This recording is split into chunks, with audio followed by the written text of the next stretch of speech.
Welcome to Deep Dive Daily. Good morning, Andy. We get up, we brush ourselves off, we put the pieces back together on a Monday. Another losing weekend, surely, for me, regardless of Monday night's outcome. What if we go at 10x whale bomb on Monday? I don't think I can afford it. No. Don't think I can afford it. Do you guys need two vehicles? Honestly, it's LA. It's not New York. We definitely don't. No. So the negative out of the way. The positive, when we go live at halftime tonight, we will be going for the Week 3 second half sweep, as we had the Eagles, two unders. Don't put that kind of pressure on us. I mean, two unders that we didn't really love that both got there. And we're very much in the, and when we say like, oh, we don't love betting the second half, and then both the games are like very much in the balance, side and total in the second half, because we talked about the Chiefs last night too, and betting them. And if the fourth, those four drives, or excuse me, those four plays in the red zone goal to go weren't the four most horrific plays ever, it would have flipped side and total in the second half, most likely. Yeah, it would have. Jesus, he threw it into the tunnel. So, but we try to live on brevity on these weekday ones. So let's rip right into it. I'll go game by game in rotation order Real quick. Next week. Go ahead. Two macro thoughts. Do you think that was the last time we see Russell Wilson start a football game? I hope so, at least for the Giants. I mean, somebody will kick the tires on him again. Okay. And macro wise, did you feel like week 3 was kind of decided by some high leverage fourth downs and some special teams and some defensive scores? Just it was a very coin flippy week overall, I thought, aside from a couple just terrible choices. Like the market bet the shit out of the Colts, and that was right. There was a couple other no doubters, but otherwise it was a pretty the Panthers, my God. Market bet Panthers, they were right. Otherwise it felt like a lot of these games were decided by some pretty fluky shit, and there's some really important injuries. Tell that to the Rams bettors. Oh, I think just that one just clearly a wrong side, guys. Sorry. What did you think? You were playing the road team in the link. Yeah, what are you gonna do? Jordan Davis. What are you gonna do? Sit on a double-digit lead? It's not like the fattest guy on the defense ran it back or anything.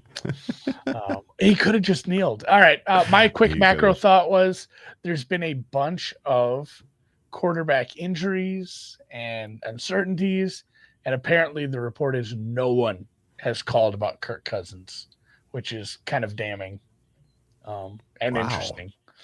Yeah, that's I think interesting. Word got around that what their asking price was, I think, was hilariously high. That's what I'm wondering. Calling because of that, because he feels like if your quarterback is hurt, you're not winning this year, I think. So why give up any assets, right?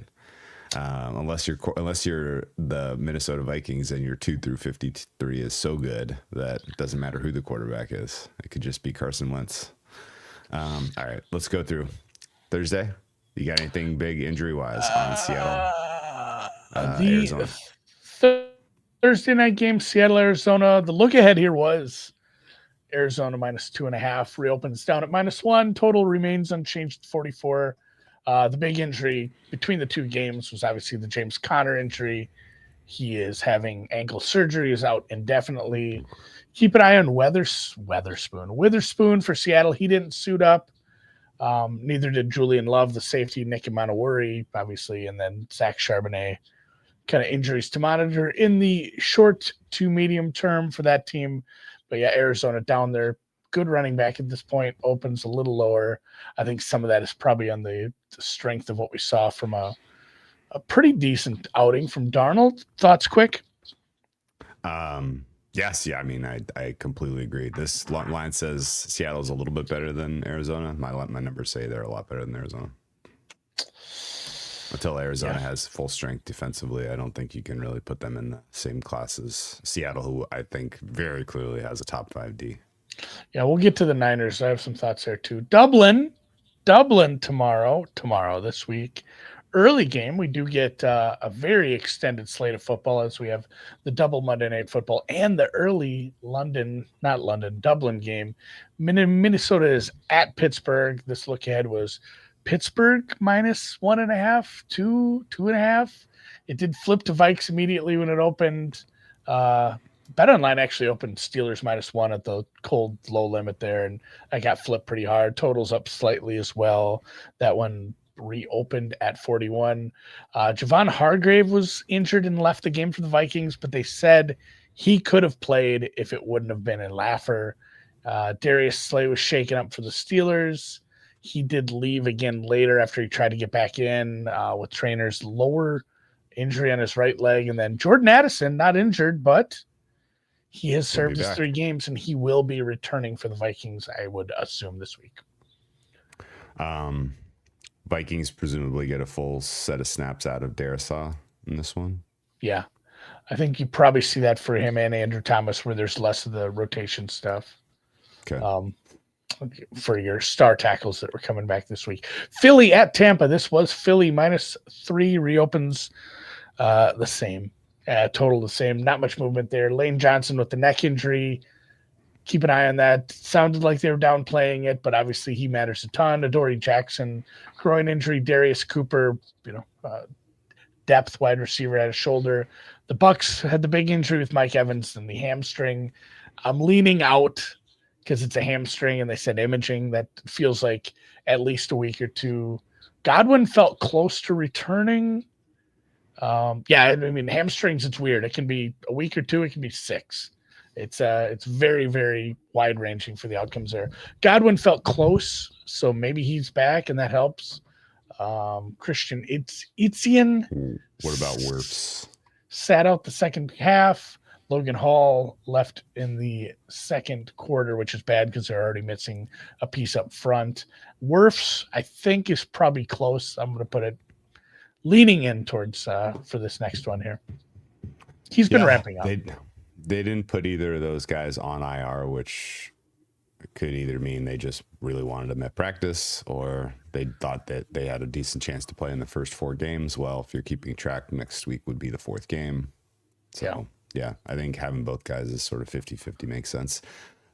Not a lot of other reinforcements coming for that offensive line. The Tampa Bay Buccaneers were a walking holding penalty in that Jets game. I can't imagine they do better like 10 of them. The Eagles. Yeah, they wave after wave for holding penalties on offensive holding penalties on a drive. You know how hard it is to have more than one offensive hold on a drive and still have a successful drive? Because you have to continue the drive to keep getting more of them. They had New Orleans. 5 offensive holding penalties on a single drive. Pretty bad. That game. They still scored. That game was hard to watch at times. New Orleans was a 14.5 point underdog on the look ahead. This reopens 16. The total pretty much the same, 47.5. The Saints safety Justin Reed had concussion protocol implied to him, but he did return. He passed it. No real news for the Bills outside of the injuries that we were watching from previous weeks. Milano and Ed Oliver. They were trending. It did feel like there was a chance they would play if it would have been a Sunday game. So I think at least one of them's back, maybe both. And you're looking at a 3-score spread here. Okay. It's gonna be tough not to take those. It's gonna be tough not to take all those points. It's a lot of points. Carolina, New England, New England -5, same as the look ahead. Total slightly lower, ticking down. The Panthers had tight end Jatavian Sanders injure his ankle late in the game. Patriots didn't have a ton to write home about the injury. The injury sense. What was the one I had tracked for them? Oh, the Christian Gonzalez thing. It felt like he was close. I think he may go this upcoming week. Keep an eye on that. Yeah, this one's the one that makes the least amount of sense on the open. How is there any points difference between the Panthers and the Patriots? Not only that, but it's up to 5.5. That's what. Yeah. What in the world? What did I miss? I don't know. Like again, this is a save it for Wednesday, Andy. But At times, Drake looked good, but he also had some pretty bad turnover-worthy plays, and obviously the team turned the ball over a lot. So I don't know. I might go back to the well with the Panthers again. They played a pretty clean game. I think there's a decent chance that the Panthers' defense is not as bad as they've been made out to be by me and you. Yeah. They might be better. And the Patriots' defense is exactly as bad as they look. Like, you can score on those guys. I will, pretty much. Yeah. Steelers only getting 21 was low, considering how effective some of their drives were. But yeah, Steelers got a couple of fluky turnovers. That was the difference in that game, and the Patriots are going to do that to you. Right now, the Patriots and the Cowboys, to me, kind of grading the same. Yeah. Both sneaky bad defenses. Yeah. Washington at Atlanta was -1. I don't know how many places had a lot of lines up for this with the quarterback stuff. Reopens 2.5, coming in a little bit lower on the total. We got some 45s out there. It was 46. Keep an eye on Jaden's knee, obviously, as that was kind of up in the air, it felt like last week. McLaurin with the quad injury. They had multiple defensive backs get hurt during the game and kind of cycle in and out. We need to catch up on Will Harris, on Lattimore, on Trey Amos, on Percy Butler. I need updates on all those guys, because if one or two are missing, suddenly we're looking at the makings of a cluster injury. Not a ton for the Falcons. They're the only thing that was hurt was their feelings for the most part on Sunday. I don't know what quarterback we're getting at this point for this game, but AJ Terrell tracking in, you think? Hamstring feels multiple weeky to me. Okay. Amazing that Terry McLaurin, after missing all of preseason with the contract dispute, gets a soft tissue injury early in the season. Who would have believed that? Who'd have thunk it? Missed part of camp. Cleveland at Detroit. Detroit's got to play tonight yet. This look ahead line has come down a little bit, obviously, with the strong, maybe a bit of an upgrade for the Cleveland defense that, I don't know, it has much room for upgrade, but maybe a little bit of a downgrade for the offense as well. The bad injury there was DeJuan Jones with the knee injury, did not return. DeJuan Jones is your left tackle, but DeJuan Jones was playing right tackle because your right tackle, or your left tackle was hurt, Conklin, and Cornelius Lucas is a better fit over there, so they were sliding everybody around. So you're already down a tackle. This is bad if he can't come back. Obviously monitor him and Jack Conklin to see where they go against a pass rush we can have a little respect for. Detroit, we will wait for tonight's game to see where they stand on injuries. Marcus Davenport is ruled out for tonight with the chest injury. Okay. Very good. Tennessee and Houston. Shower fart game of the week. We know what it is. Preemptive shower fart part of this was a 6.5. Now up to 7. This total has come down a little bit, 39.5 from 40.5. Maybe not low enough. Although, keep an eye on Derek Stingley, who's ruled out in the second half. After first quarter, he went out, right? Early. Well, it was an early abdominal injury. He returned. He played a little, and then he left the game for good, and they ruled him out after halftime. CJGJ was also banged up. The Titans, I didn't have a ton on the Titans, honestly, for injuries. It was really just they could all have been hurt, and it doesn't matter because they don't have anyone who matters. Well, Latham, JC Latham, and Devondre Sweat missed last week. They're important players for them, so I might still bet this under. The Texans defense I was leaning over because really? I feel like this without Stingley, like the Texans are good. That's fair. Like, we'll see what his status is.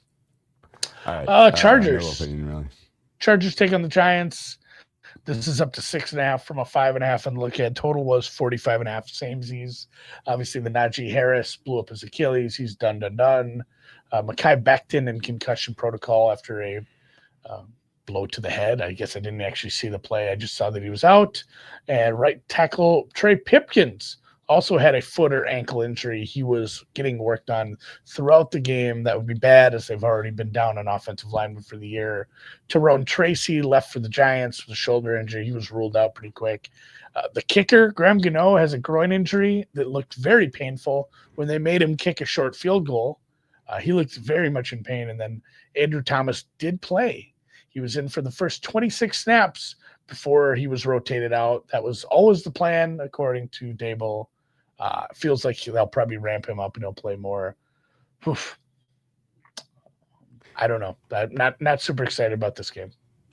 Yeah, I mean, it's probably going to be the Jackson Dart show. I would expect to hear that news early in the week this week as the hype builds. Not great when you're in prime time and the fans are booing Wilson and calling for Dart. Yeah. Rightfully so. Wilson was awful yesterday. Yeah. I guess with Dart in, this is probably a decent just lay the points with the Chargers. I don't know. Road game, travel spot. I don't know. It's not the easiest game for the Chargers. If they're going to be down multiple offensive linemen against that pass rush, it's not super easy, but I feel like you could scheme around it. Again, no issue for Burns. He finished the game. He ended up coming right back in. Yeah. So, Jacksonville against the 49ers. This was 3.5 before we saw the games. It's a 3.5 right now still. Down a little bit. The total's down to, 45.5. Kind of ticking back up now to 46. Jaguars receiver Diami Brown injured his left shoulder. He was ruled out. Bosa was ruled out with a knee injury for the Niners. They're saying it does not show a torn ACL, but they're going to do more tests to figure out how bad it was. It seemed like it was something that was going to keep him out for a little bit of time. And then obviously Mac Jones re-aggravated the PCL sprain he had during training camp. It might be fortuitous timing, as we talked about, as Purdy seemed to be close to returning. Jags may be lucky to get that win, although I don't want to say that the Texans deserve to win in that game either. Felt like both teams are just playing against attrition. Trevor Lawrence is playing pretty poorly right now, but overall, the Jags as a team defense is playing better than I think we thought they would. And Trevor Lawrence is just he's a problem. Doesn't feel like that's going to fix itself. It's just going to be bad play from him all year, and they might win 9 games.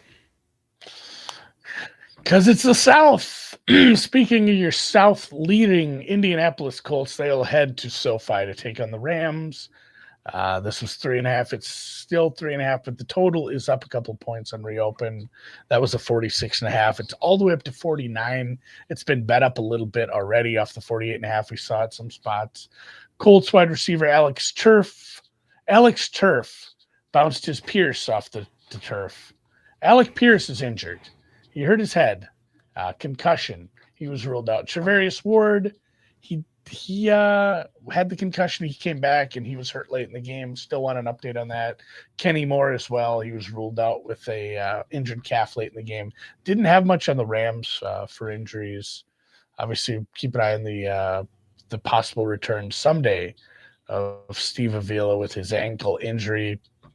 Don't have a take on this side. The Colts have been a great story, but huge step up in class. Number makes sense.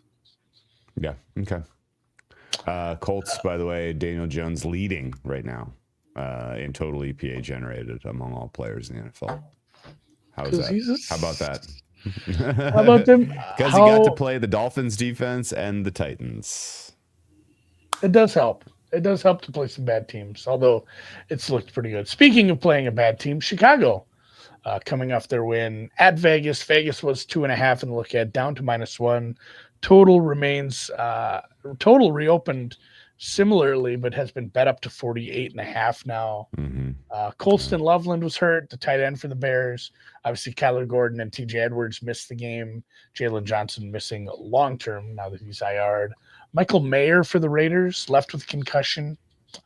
Actually, on special teams, he was in when he was injured. So keep an eye on that for the week. Don't know. We'll dig into this on Wednesday, I guess. I need to recalibrate some things on the Bears. Yeah, this is the classic Bears travel home road game in Vegas. All those Chicago gamblers showing up to pull for the Bears. Yeah. It's not a strong home field in Las Vegas. They love their they love their Raiders, but man, the other team shows up. The Bears secondary remains a problem, and presumably the Raiders' best receiving option's not going to get hurt in the first drive. Yeah, hopefully they don't just stick him back there as a running back and get him hurt, as that can hurt your chances to score further down the way, Baltimore at Kansas City. Pumped for that one still, despite Kansas City looking a little less Kansas City-ish this year. Still waiting for Baltimore to play, but that look ahead price is leaning towards the 3 for the road favorites right now, which is slightly up. Chiefs Brian Cook, the safety, was injured on the double hospital ball by Russell Wilson, where everybody involved fell to the ground, was hurt. He said, Andy Reid said he was fine. Xavier Worthy was obviously, remember, he practiced, didn't play. We'll see where he's at with his separated shoulder, whatnot. Ravens have a few guys out for tonight, but obviously we got to wait for tonight to play to see what happens. Isaiah Likely still out. Matabuke with his neck injury. Kyle Van Noy with the hamstring. And Patrick Ricard with the calf will not suit up tonight. Which leads us into Sunday night football next week. Packers, Dallas. The Micah Parsons game, this was 5. It's up to 6 for the road favorites. The total was slightly down. Last time I checked, it is even further down. This was 49 last week. It's down to 47.5 at Bookmaker. And actually, Packers are still taking money. It's up to 6.5 now. Keep an eye on the same 2 linemen for the Packers. Zach Tom, he missed last week's game. Oblique strain. First offensive play, hurt it again. Aaron Banks with the groin injury, hurt it again later in the first half. Javon Bullard, the safety, looked like he took a shot. I think he's going to be all right. And then the Dallas injury is the CeeDee Lamb high ankle sprain. It made right away. CeeDee's like, I could play. I'll play next week. Not so sure about that. We'll see. And then obviously watch for Trevon Diggs and Kenny Clark, as they both got banged up and matter quite a bit on a defense that's already banged up and not playing very well. Yeah, Parsons generated 8 pressures on 28 pass rushes, but he did not really light it up stat-wise. The fact that he couldn't get to Flacco was surprising. Yeah. I thought. Monday Night Football, double dip, not the same as the other one. This is an overlap. They will start an hour apart rather than waiting for 9 p.m. Central, 10 Eastern to start the second game. The early game is the Jets at Miami. The Fins are favored? Yeah. 2.5 point favorites. 2.5, 3 somewhere. That's basically what the look ahead was. This total was a 43.5 last week. That opened higher and has been bet up to 45 at some spots. We'll wait and see on Justin Fields, the concussion protocol week 2.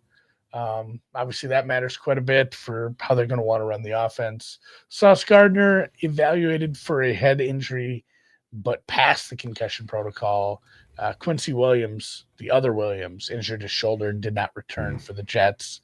The Dolphins, I didn't have a lot. It was... Well, everybody's circling the wagons around Mike McDaniel. What a game he called to cover. Oh, I do have a Dolphins injury. Storm Duck. I have a Dolphins injury news. No, retired player Darren Waller is expected to make his debut this week. So that could be exciting. And by exciting, I mean underwhelming as fuck. The late game will be the Bengals and the Broncos. This is across the 7. It was 6.5 last week. It's now up to 7.5, 8 at Bookmaker. The total is up a bit. But then seemingly has come back down this morning. I think we're at 43.5, 44 right now for this total. The Bengals, Samaj Perine he left in the second quarter with a thumb injury, but he'd also been fumbling a lot. So who knows how much was what and how much was what else. Noah Fant as well. He's another one who fumbled the ball, but he entered the concussion protocol. Dalton Reisner, the guard for the Bengals, missed some time due to the injury. And that was another one where, same as the Vikings injury, where they said he probably could have gone back in if the game wouldn't have been, a silly lopsided one at this point. And then Denver, I don't have a lot. They put Greenlaw in the IR before the game started. Didn't have much during the game for them for injuries. Okay. All right. I'm waiting for somebody to look at this. My only take on the kickoff rules is that some teams are good at it. And I think Well, and I think it matters quite a bit because you're seeing a sizable difference in starting field position, opponent's starting field position for some of the teams who've figured out how the best way to do these kicks. The best way to do these kicks is a line drive kick that lands in the landing zone where they have to decide, am I taking a bullet off the chest on the bounce here and possibly fucking this up, or am I letting it land in the end zone to go to the 20? And both of those are suboptimal compared to some of these, moon balls that are landing at the 18 and they're able to run it up to the 35, or obviously kicking it in the end zone, which is the worst thing you can do and get at 35. So I think some teams need minor upgrades just because they're very good at it. The Rams being one of them. Okay. That's reasonable. Fun macro thought for you. It is pretty hilarious to look at the current EPA CPOE plot screening for turnovers. The best quarterbacks in the league, as you would expect: Brock Purdy, Lamar Jackson, Josh Allen, Daniel Jones, Sam Darnold, Marcus Mariota, and Jared Goff. JG. There is a pretty funny cluster of dots there of Darnold, Goff, and Mariota, right about the same performance level. And I know Mariota only has 15 plays or something. But yeah, it's been a weird year. 29 plays. You bet anything tonight? No, I'm doing I'm reading a voicemail as it comes in. Trying to figure out what they're doing. Remember I said there was a thunderstorm this morning? Sure. A pole got struck and started on fire and knocked out power to the school. So I think I have to go get a kid here pretty quick. Not a lot of thoughts. I'm gonna reconfigure my numbers, take a look at what makes sense, and just this is the hardest part of betting. I think is having a bad week, and you don't want to do the work. You don't want to look at lines. You don't want to look at injuries. You don't want to look at news. You don't want to do anything because it just reminds you of what a bad week you had. But just get. It's a grind. It's a long run. About, man. I'm like re-enervated, man. I'm you sound invigorated. I'm super live for the booby prize right now in millions. If I can put together a couple more losing weeks, we are really in good shape there. I think I'm doing well I didn't have a great week overall, but I got another survivor through on the DDD trifecta. So I think I might be pulling well in that one. We'll see. Okay. All right. Do you guys lean Ravens tonight? I don't have a lean tonight. I do. Yeah. We'll have a lean Ravens. Second half. Actually, I bet Ravens -4. Market not loving it, obviously. So you can get Circa's -4 is -105. So they look like they're trending to 3.5.